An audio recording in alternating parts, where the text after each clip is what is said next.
Bonjour la famille, bonjour les amis, j'espère que vous allez bien, j'espère que vous allez très bien.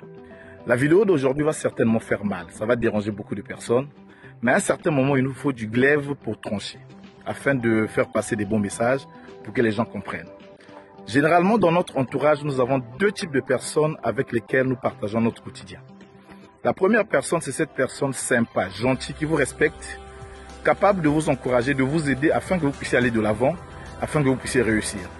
La deuxième personne, c'est cette personne qui, malgré elle, sourit avec vous chaque jour, mais elle veut coûte que coûte vous mettre les bâtons dans les roues pour que vous ne puissiez pas avancer et que vous soyez toujours sur le même pied d'égalité qu'elle. Et ces personnes ne sont rien d'autre que des faibles.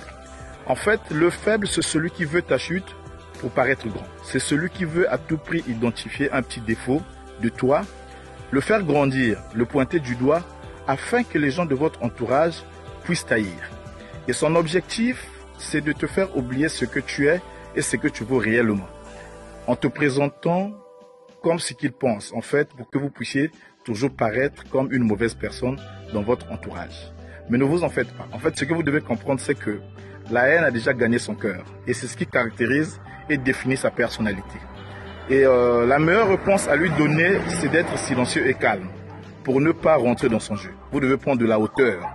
En fait, c'est une personne déjà très haineuse, et vous devez comprendre que quoi que vous fassiez, vous n'allez jamais soigner l'état névrotique, le complexe de supériorité et le courroux qui alimente son esprit.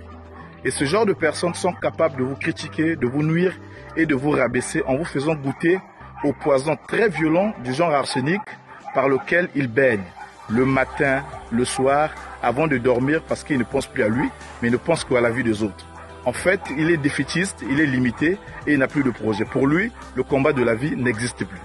Écoutez, vous devez savoir que dans la vie, vous ne devez pas avoir peur d'être détesté, contesté par une partie de votre entourage. Parfois, c'est le signe d'une grande réussite. Et vous devez savoir aussi qu'il y a une partie de votre entourage qui vous aime, mais que vous oubliez très souvent. Ce sont ces personnes qui sont là chaque jour pour vous, qui vous soutiennent, ces personnes que vous avez choisi de marcher avec elles.